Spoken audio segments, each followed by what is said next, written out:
Hey guys, just wanted to post real quick just on the topic of censorship while it's fresh in my mind.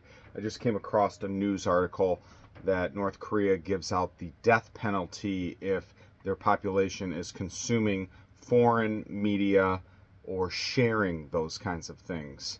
Obviously, that's the extreme version of censorship. And what I'm seeing right now in the wake of Charlie Kirk is people censoring and getting people fired that are like, "Hooray, he's gone," and saying some really awful things, and then emailing the bosses or putting pressure on the bosses. And I've said this before when it was many years ago during the 2020 stuff and the Hunter Biden laptop and all these things that social media companies were censoring people, and not only censoring them, throttling down the algorithms, demonetizing them, and doing things. And I'm sounding the alarm going, look it, look it, look it, look it. But my left friends were like, oh, big deal, blah, blah. And I'm like, these same things are going to be used as weapons against you guys someday. So you need to sound the alarm. And I know deep down, if you have an opinion and someone has a really ugly opposite opinion, you kind of put them in an other camp and you don't care what happens to them. So you're like, serves them right. Oh well. But you have to zoom out and look at the broader picture. And when you had the things going on with social media companies censoring legitimately, you look at the Twitter files. Please do a dive on those things. Watch the congressional hearings. Like, that stuff is real, because the excuses my left friends were saying was social media companies are third parties. They fall outside the government freedom of speech. So, and then when the Twitter files came out years later, they're like, look at the government put pressure, like hardcore pressure, and coerced all the social media companies and certain profiles to go after them. Because they didn't want certain stories being told. And the only way to combat bad information is with more information. And that's counterintuitive, because sometimes you don't want social manipulation to happen.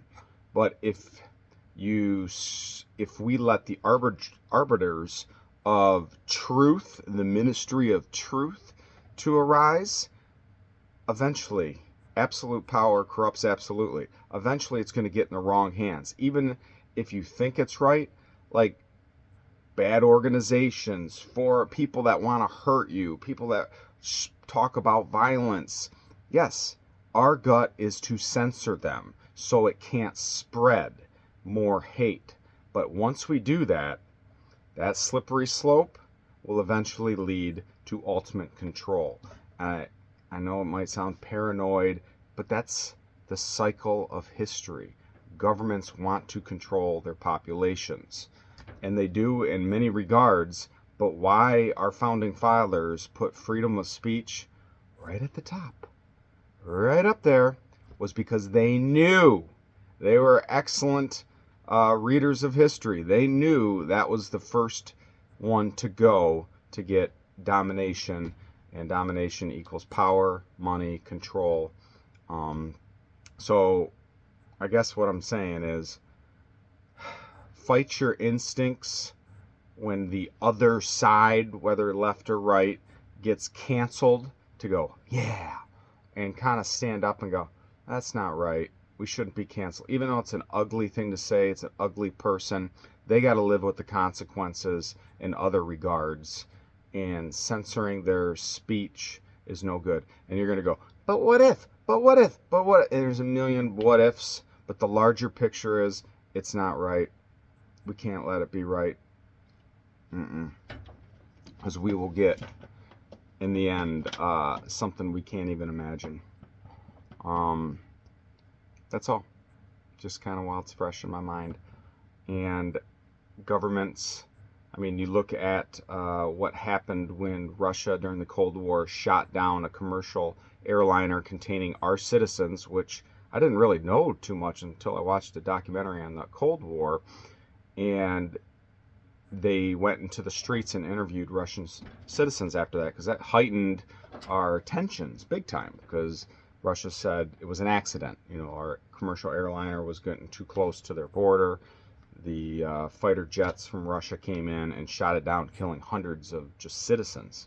So, everyone's like, oh, what's going to happen? But the Russian population, or the Russian Ministry of Truth, told all of their citizens this was a spy plane. And what do you think? When you only have one source of news and you can't have the opposite side of the coin, or freedom of speech is so suppressed, what do you think all the citizens thought and still think? Yeah, it was a spy plane. America was spying. And who cares that we shot it down? Where obviously the truth was. And the truth can be elusive at times. Just know, don't be so cemented into your opinions when it comes to the theater of politics and hot button issues. I've mentioned this many times and people are like, boring. My truth, there's only one bottom line of my truth, because I am the way, the truth, and the light. That's through the Bible. And Jesus said to Satan, you were a liar from the beginning. Satan is the master manipulator, and he can poison our minds. And even when you look at the scripture of Jesus being tempted in the desert while he was fasting, and Satan used scripture out of context to try to trick and deceive Jesus. And what did Jesus do? Use more scripture. So when you see a lot of these, quotes, because I remember being interested in who, what's his name? RFK, when they first started coming after him a couple years ago and saying these quotes, and I'm like, what? This guy's nuts. Whoa, this is... So I went, I'm going to read the story. So then I read the front and the back to see what the quote was, and I went, that's totally taken out of context. And even with some of that stuff with Charlie Kirk, and immediately people, left-leaning people, were like, look what he said about the Second Amendment. People have to die. So I went, I'm going to read that interview. And again, no one's perfect. He's not perfect. No one is, except one person that ever walked this earth. But Charlie was on the right path with a lot of stuff. But when you put him in the other camp and you go, oh, he supports Trump, so he's a hate and Trump's got way more issues, and I could go on to it. And if you're all in right or you're all in left, most all in left people aren't watching my video this far. Maybe a few of you are. But I want to challenge you to the right people. You're not always right, and your heroes on the right party are as corrupt in different ways as the left. So refocus. And a lot of the stuff that I saw after Charlie Kirk's death as well, some really horrible posts from my friends on the left, but I also saw some really horrible things that so-called Christians were saying to combating in the comments to the left people. You don't bring others to Christ with more fire. Fire versus fire is just going to burn our whole world down. You have to show forgiveness, compassion to those who don't deserve it the most. To shine, that's what sets Christianity apart, is to forgive those who do not deserve forgiveness. Do good to those who want to kill you. That's counterintuitive to everything that we stand for. And I've seen many courtroom testimonies over the years of loved ones forgiving their killers on the stand. Doesn't mean there's not going to be consequences, but saying, I forgive you, I love you, because that's what my faith tells me to do. Where the majority of us go, oh, you're going to get what's coming to you.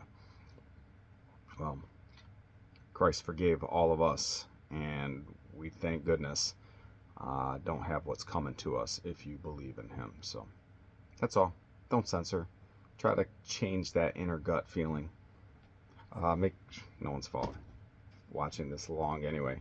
But don't talk about religion or politics in Facebook and in YouTube. I'll have links in the comments. All right. Bye-bye.